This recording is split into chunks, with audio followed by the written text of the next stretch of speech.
Heyo, and what is up, gang? Thank you for checking out Sledgehammer TV tonight. Tonight's SmackDown Live proves that the WWE is both terrible and pretty damn good at coming up with wrestling segments. What the hell are you talking about? You might be asking yourself. Stick around and find out. My name is Nick Nightmare, and this is the Sledgehammer Wrestling Show's SmackDown Live review for Tuesday, December the 11th, 2018. Let's do it.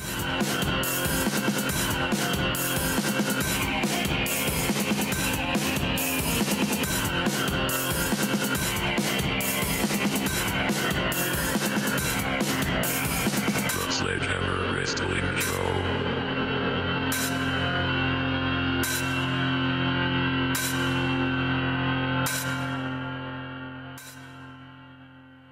All right, wrestling fans, thank you so much for joining me. And here we are again at an episode of SmackDown Live that is far superior than anything that have been seen on Monday Night Raw this year in its entirety. I absolutely loved how the show started off tonight and how this show ended. That is a rarity lately. In the middle, you had a pretty decent show, but there were two real huge skid marks on what could have been considered possibly even a great show. But these two skid mark segments, these two absolute stain on my wrestling soul type segments tonight, just ruined SmackDown Live. It didn't ruin it completely to the point where I'm going to shit all over SmackDown Live tonight because Shane McMahon and his co-bestie The Miz and that stupid fucking trophy and the two goons that had to come out and play jobber for The Miz and everything that has to do with Shane McMahon and the best in the world thing that they're doing. I could care less. I don't want to see anything more about it. Everything that The Miz is saying, it's like he's playing both sides of the fence. It's like 1 minute he's going heel on you, and then the next minute he's pandering to Shane McMahon, and he wants to be a babyface, and he wants a handshake, and he wants everything to be all well and good and be all fantastic in Mizville. No, man. It's boring. It's stupid. And if it involves Shane McMahon, you can count me out. Shane McMahon is only the best at the world at pissing me off during SmackDown Live just by his mere presence in being there. And by still being referred to as the best in the world. 1/3, 2/3, 1/100th of a percentage is still way too much.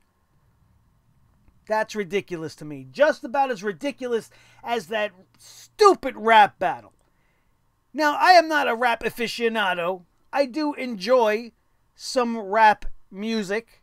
I'm a big fan of more of the classic 90s rap. I love me some Snoop Dogg, some NWA, some Wu-Tang. I was a big fan of Jay-Z, DMX, some of the guys in the early 2000s. I've kind of fallen off because I feel like rap as a whole has kind of fallen off and they all kind of sound like one another. But tonight, the Usos, regardless of how good they are at throwing down diss lines, sounded to me more like they were on Wild 'N Out than actually in a rap battle. Nobody really was rhythmic in their portrayal of their raps, with the exception of the tracksuit wearing Bar. The Bar looked absolutely ridiculous. Apparently the Bar asked for this. I don't know why they would even ask for this. And then go out there and proceed to rap to the rhythm of Vanilla Ice's Ice Ice Baby. And they want to go ice, ice, shamey. Shamey? Shamey. You know what's a fucking shamey? That this rap battle took place tonight and Naomi and Mandy Rose's match was scrapped. Not that I really give a shit about seeing Mandy Rose, but I would have much rather have seen Naomi tonight bring the glow to SmackDown Live and lay the smackdown on the Golden Goddess who pretends that she's Eva Marie in gold, then watch this ridiculous rap battle that led to nothing. Absolutely nothing. The New Day was moderating because, of course, this whole thing is a joke. And when the New Day's not wrestling and they're out there with their pancakes and being dressed like Dumb and Dumber, then you know this whole thing is a joke. And why this is how they're building anything or using this as a building block to a tag team championship match, I can't understand that. Like I said, skid marks on this show. Absolutely fucking ridiculous. And I can't stand shit like that. That's very Monday Night Raw-esque. Keep that shit on the red brand if you want to do that type of stuff, because at least there I expect it. Here on SmackDown Live, I have a little bit higher bar for them to set, or reach rather, and they didn't even come close tonight with those two segments. Do you give a shit about Chip and Chad? Chip and Chad dipshit? I don't remember their last name, nor do I give a shit. I'm sure it's in the notes as we go down this card later. Chip and Chad dipshit. The same as the other two fucking morons that they brought out last time. Who cares? Who wants to see this? The Miz trying to get in good graces with Shane McMahon. It was just so draining on me. So much so that it almost ruined the entirety of SmackDown Live. However, SmackDown Live would bounce back from all of that fucking nonsense. We had a decent tag team matchup featuring some primetime talent, and Shinsuke Nakamura, and taking on Rusev and Jeff Hardy. It was a great tag team matchup, and it was a little bit quick, but I loved the way it ended. I loved seeing Rusev get the win in that scenario. There was a lot of great stuff tonight on SmackDown Live. In the interim, Randy Orton and Rey Mysterio continues to be built properly, because Randy Orton is just an absolute beast on the mic and is fantastic. He is the Viper. He is awesome, and it's just been great to see him come back into his skin, so to speak, and him having Rey Mysterio as the target is a great target for him. Sure, it's a little bit past its prime. We've seen it before at times, but it's good TV. And you could appreciate that as opposed to the garbage we get like we have been getting on Monday nights consistently all year long. But I think the shining moment of this night has to go to the opening segment with the new Daniel Bryan absolutely being the best Daniel Bryan.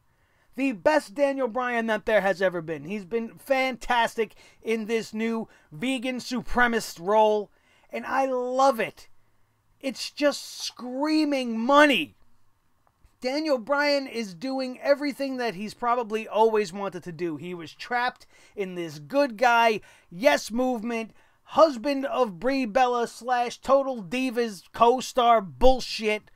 Right? Has to be shoulder to shoulder with Mr. Smiley John Cena all the time on that show. Has a certain reputation to maintain. And now he's thrown that all away in light of this heel turn, which has just been the shining moment of every single SmackDown Live that he has been a part of. This new Daniel Bryan, like I said, is the absolute best Daniel Bryan we have ever seen. And I am totally on board with it. And when you want to take Daniel Bryan and then bring out a Mustafa Ali. Now, for those of you out there that have not had the privilege to see Mustafa Ali in action, if you didn't watch the Cruiserweight Classic, if you did not have the opportunity to see him on 205 Live, the guy is absolutely what he says he is. He is the heart of 205 Live. The guy is great in the ring. You were able to see that tonight. It was just refreshing to see the WWE dip into something different. They went to 205 Live. Now, they didn't really explain much into the reasoning why Mustafa Ali decided to take exception to the fact that Daniel Bryan has changed his path in life. They did allow this to go down. I don't know whose fucking idea this was, but whoever this was that came up with this whole entire segment absolutely needs to be promoted to the head of SmackDown Live creative. There's no way this was a Vince McMahon idea. He's not going to go, oh, take that 205 Live heart kid and put him against Daniel Bryan. And then give them a good match, give them a lot of time, and give them a good showing. That's not coming from Vince. I don't know where it came from, but I loved it. I love every single minute of it. It was my favorite part of tonight's show. We got a great match, and Mustafa Ali had a star-making night tonight. If you didn't know who he was after SmackDown Live tonight, everybody's going to know who Mustafa Ali is. And if you didn't appreciate what this kid did in there with Daniel Bryan tonight, the heavyweight champion of the world was taken to task by this kid, and he made it look great. Both these guys came out looking like shining stars, and I loved every second of it. Almost as much as I enjoyed tonight's main event. You don't hear me say this very often when we're referencing Charlotte Flair, but these girls had a great match tonight. Sure, it was a little stiff and a little spotty at times, but they definitely had my attention. The man was sitting ringside watching and scouting out her opponents for this Sunday's big-time TLC matchup, and Charlotte Flair and Osco went out there to fight. This wasn't as much of a wrestling match as it was kind of a fight, and I did enjoy this main event. I thought the girls were performing well, and then the way they wanted to finish the night with Asuka absolutely losing her mind, getting her hands on a kendo stick and just going to town on the man and the queen, showing the world that whether you fancy yourself the man or whether you pretend to be a queen, it is no match for a fired up and pissed off Empress of Tomorrow, and it warmed my heart to see Asuka be put in a position that she deserves to be in.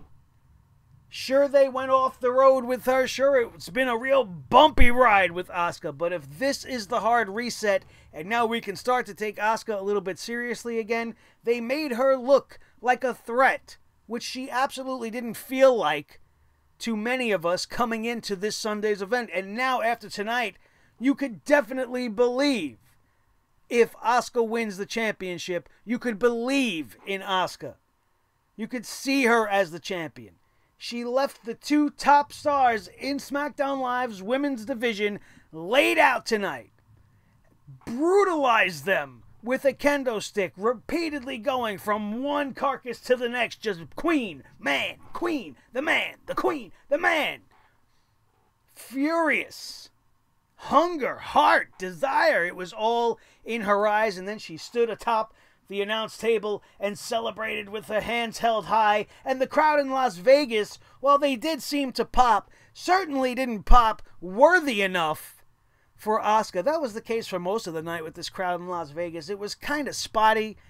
I don't know, maybe because Las Vegas is such a touristy town, maybe a lot of these people are in town doing their Vegas thing. Whatever happens in Vegas stays in Vegas. Maybe they got these tickets off the street. Maybe they got them while they were in Vegas just as something to do. Maybe they're not really into wrestling. Maybe they're a bunch of casuals. But they did get into the match, but not to the point where I would feel it would have went over if it was here in a New York City or in a Chicago or even in a Houston, Texas. Probably would have went over huge. Somewhere on the West Coast like Los Angeles. One of the smart towns. One of the towns that would have loved to see Asuka in that position. The way New York City would have blew up for Asuka would have been absolutely tremendous in that moment. Sometimes it's all about location. Location, location, location. And while Vegas is a great city and I have yet to visit that beautiful town, it's not really a wrestling town. And you could see that in a way a great moment like that was perceived by the live audience. I don't know, you guys, if you were there live and it sounded better than I'm describing it, then please let me know. Maybe it was just my TV. Maybe I didn't have it loud enough. I'm pretty sure I did. But, you know, I just felt like there was a swell of silence and then nothing really bursted. It was there. It was like, yeah, but not like that real insanity that you would have got Attitude Era style, Daniel Bryan style, if you don't want to go back that far, when Daniel Bryan was the biggest thing in the company and he used to do anything, there was just that guttural roar of the crowd. I thought that's what would have happened at the end of tonight, but it was a little lackluster in its reception. That being said, it was a great way to go off the air. SmackDown Live, for the most part, was a very enjoyable show, and I'm happy to have spent my time these last 2 hours watching the show. I'm only excited for anything involving SmackDown Live this Sunday. Everything that Raw wants to throw at me, I could give two shits about. I don't care at all. But give me the blue card, and I'm ready to go. AJ Styles and Daniel Bryan for the championship. Great. Absolutely great. Randy Orton and Rey Mysterio in a chairs match. the Triple Threat TLC Women's Championship, Triple Threat Tag Team Championship. I'm in it. It's going to be great. I can't wait to watch them show Raw how it's done on Sunday night. Let's go down the official list of this card to give you the official review and results. We had WWE Champion Daniel Bryan kicking off the show, talking to Mustafa Ali like we already mentioned, and he would go on to defeat Mustafa Ali in a non-title match. The finish would come when Mustafa Ali would miss the 054, that reverse 450 splash from the top rope, and Daniel Bryan would take advantage in this situation and lock on the heel hook for the win after he did a lot of damage to the legs of Mustafa Ali and gets him to tap out for the win. The New Day came out in their stupid suits for the second annual, I could care less and I hope it goes away and this is the last time we ever see it, SmackDown Live Rap Battle. The Bar went first and did an extremely terrible job. The Usos went second and did a better job than the Bar did, but still didn't entertain me all that much.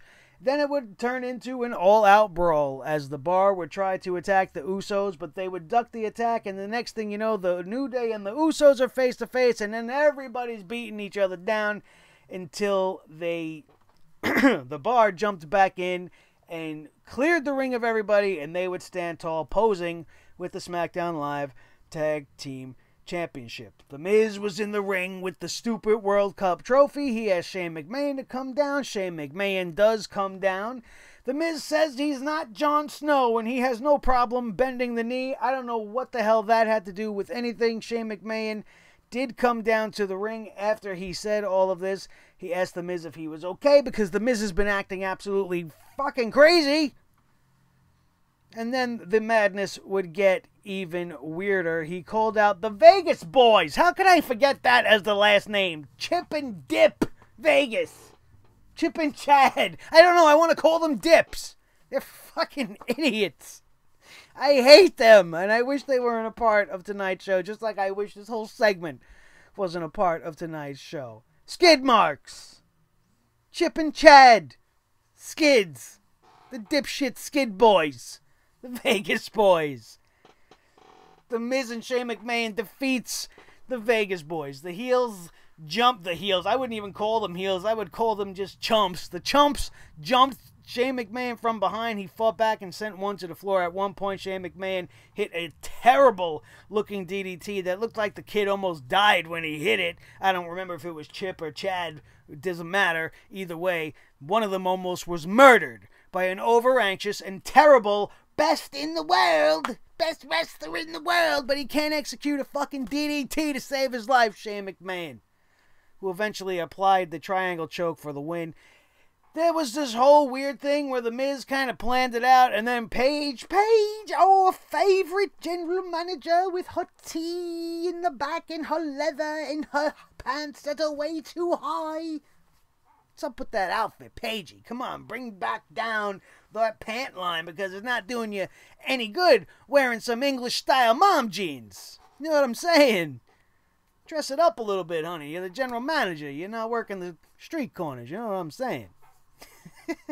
Anyway, back to what she had to say. And what she had to say was she was pissed off at the Miz. He's telling the Miz he's getting out of control. He brought out these fucking Vegas Boys.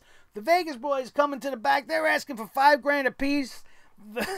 They have some sort of a piece of paper where the Miz got them signed this deal for $5,000, and then Paige just ripped it up. I wish it was the Raw script for next week. I wish Paige just ripped that up on national TV. That would have been great. But instead, we got this phony contract for these phony wrestlers, Chip and Dip Dickhead, and she ripped them up and kicked everybody out. She's all pissed off at the Miz, and so am I, because he's better than this, and I'm just so tired of it.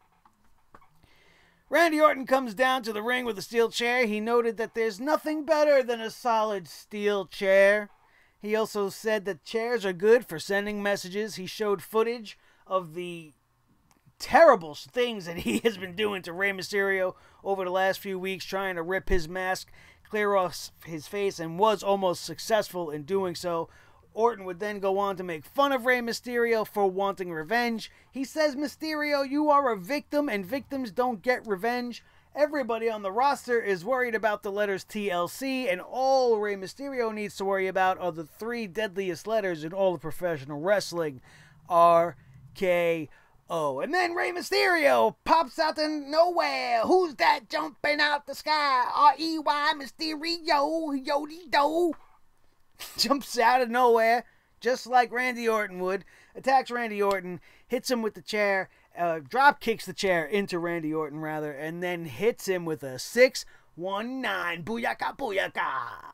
Alright, there you go. So you got a little bit hyped. It was cool. It was very well written. It was very well done. And why wouldn't you be excited to see Randy Orton? Why not? Randy Orton is still one of the best in the business. If you could be half as good as Randy Orton, you'd be a great fucking wrestler. The same could be said for Rey Mysterio. These guys are going to put on a good show. I hate chairs matches, but being that Rey Mysterio's in it, I expect that he's probably going to do his very best to make it interesting, so it should be a pretty good match this Sunday. Kayla Braxton, who looked like she got a case of Ronda Rousey's pink eye, interviewed Becky Lynch in the back. She pointed out that she has a test ahead of her at the TLC match on Sunday. Becky says she doesn't have the advantage, but she likes it that way. She's always fighting against the odds and promised to be at ringside later. And on Sunday, she's going to remind everyone how much chaos there is when the man comes around. And that's a Johnny Cash song. That's a Johnny Cash song that has been used multiple times in the WWE for people like The Undertaker. And there is no better time than now to use that song again. And if they don't use that at the TLC pay-per-view to build up this TLC match in the promo package, which they probably won't, then it's a fail. They should at least make this Becky Lynch's new theme song, because she doesn't really need it. I love her song, but this just seems fitting. Just seems fitting, especially now that she actually dropped the lyric from the song. Maybe I'm overreaching a little bit, but I dig things like that, and I think it would be a great thing to see them use that when referencing Becky Lynch, at the very least in promo packages from this point on. Jeff Hardy and Rusev defeated Samoa Joe and Shinsegae Nakamura. Did I mention Samoa Joe before? When I first talked about it, I think I forgot about Joe. How dare I? How dare I forget about the Samoan submission machine? Before this match got started, we, of course, had to have our dance break. Okay,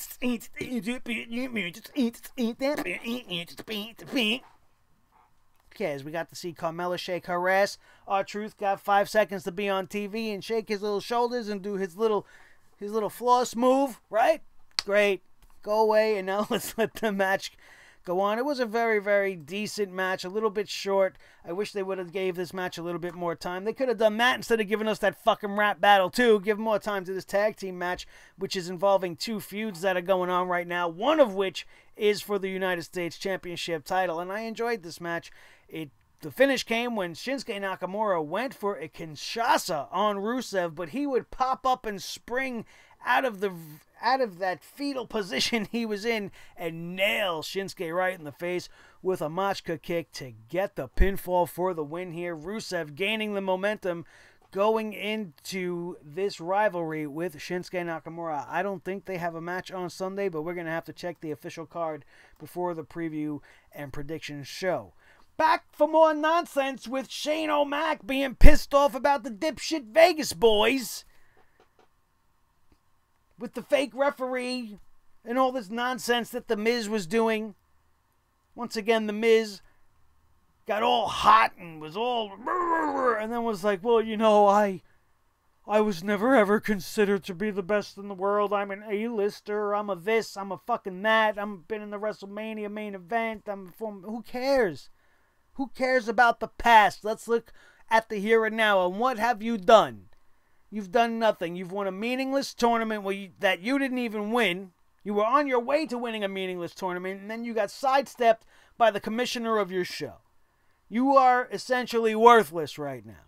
And Shane O'Mac probably echoes these sentiments as The Miz extended his hand saying, please, let's just do this.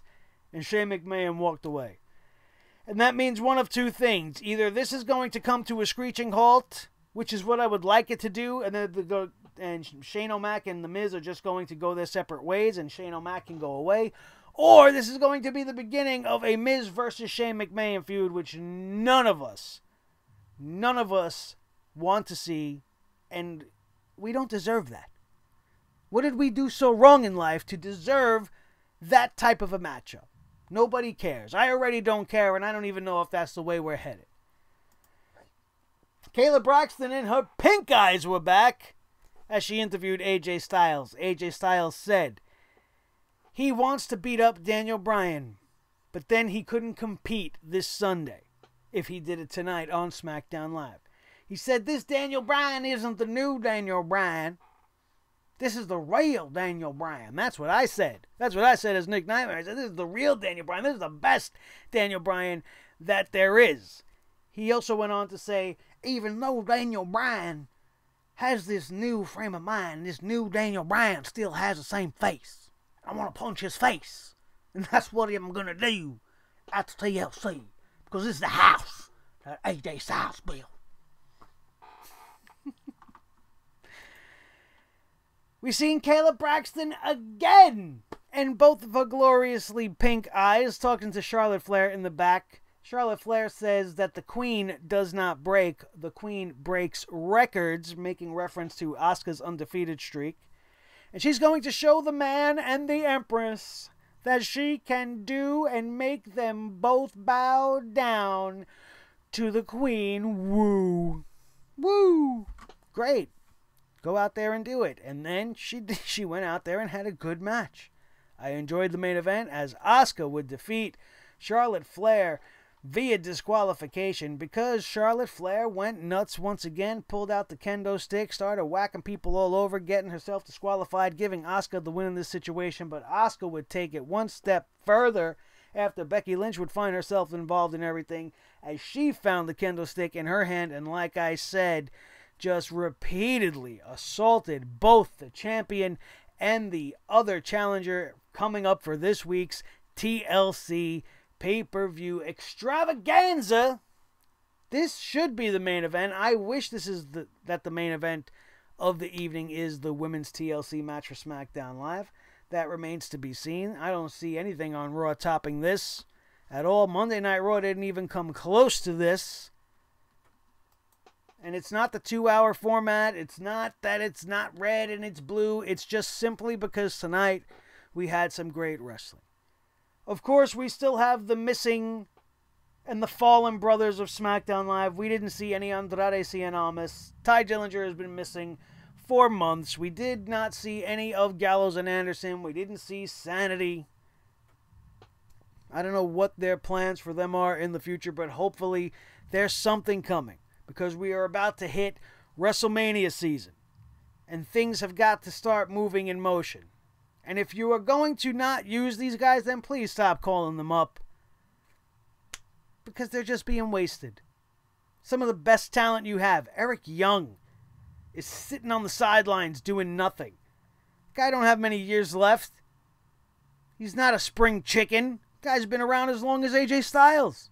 I was watching him back in TNA as part of Team Canada back in the day as well. When AJ was lighting it up in the X Division. You had guys like Bobby Roode and Eric Young doing their thing. And now look at where they are in the WWE. Bobby Roode is a champion because he got peed on, and Eric Young is nowhere to be found. Isn't that a great way to use your NXT talent? Whether or not they came from TNA, is that what it is? Are there ties to TNA in the past? What keeps Vince McMahon from making them absolutely true superstars with the exception of only AJ Styles? I don't know. What I do know is tonight's SmackDown Live was rather enjoyable, regardless of the 2 skid mark segments that we had to put up with tonight.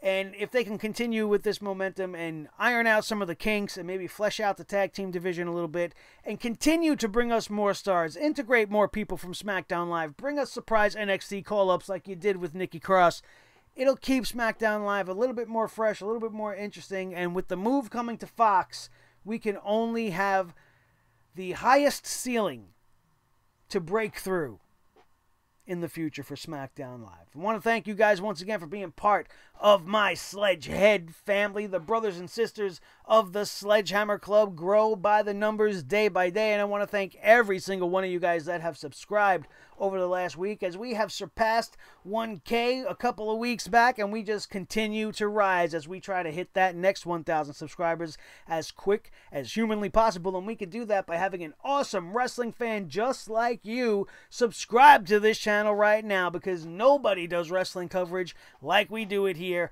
at the Sledgehammer Wrestling Show. We keep it real, we keep it true. We got the crew here, and we got the crew out there, which consists of you. And if you want to be official, all you got to do is hit that subscribe button right now. Let me know if you like today's broadcast by smashing on that thumbs up. Make sure it's lit up bright blue so that the whole world can see it, and then share this video with each and every one of your wrestling buddies all over the wrestling world, especially if they had a decent time watching SmackDown Live tonight and can't stand the state of things on Monday Night Raw. Direct them to what will become their new favorite show, and that's us right here on Sledgehammer TV and the Sledgehammer Wrestling Show, which is sponsored by Audible. Audible is offering fans of the Sledgehammer Wrestling Show a 30-day free trial membership, along with one free audio book of your choosing. 180,000 books to choose from, including some of the best wrestling books on the market, sci-fi.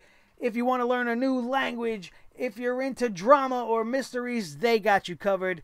All genres are there. All you got to do is check it out right now by using the link audibletrial.com/sledgehammertv right now to take advantage of this great opportunity. If you already are a member of Audible, take my link and plaster it all over your Christmas cards as you send them out to your friends and family, or just give it out as a gift at will. Put it on the back of your business card. Promote the show and support the show in that way, and tell them to come on over here and become Sledgeheads as well. And they will be rewarded with one free audio book. All they got to do is go to audibletrial.com/sledgehammertv. Cancel if you want. Keep that book forever.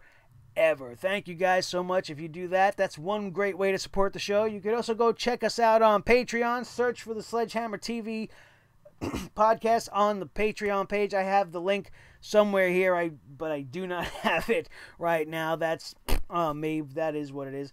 But you could check us out over there as well. And I want to thank each and every one of you guys for being here with me once again tonight.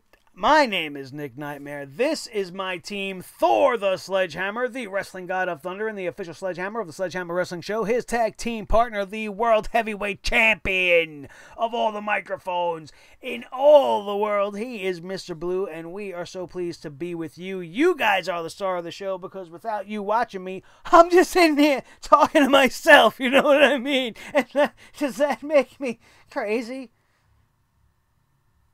I hope not. That, my friends, is going to do it. If you missed the Raw review, it was fire as usual, and I encourage you to go check it out right now. It'll be linked in the annotations up above. And don't forget to stick with us all week long. It's going to be a very busy week here in the studio, as we got a weekend full of previews and reviews coming at you, as not only is TLC this Sunday, but House of Glory's 8th anniversary show is kicking things off live this Saturday in Queens, New York, at the usual venue, the NYC Arena. The $1 Million Man, Ted DiBiase, is coming down, and I hope to see you guys there too. That is going to do it, and we are out of here, and we will see you next time right here on your new favorite wrestling show, the Sledgehammer Wrestling Show, only on Sledgehammer TV.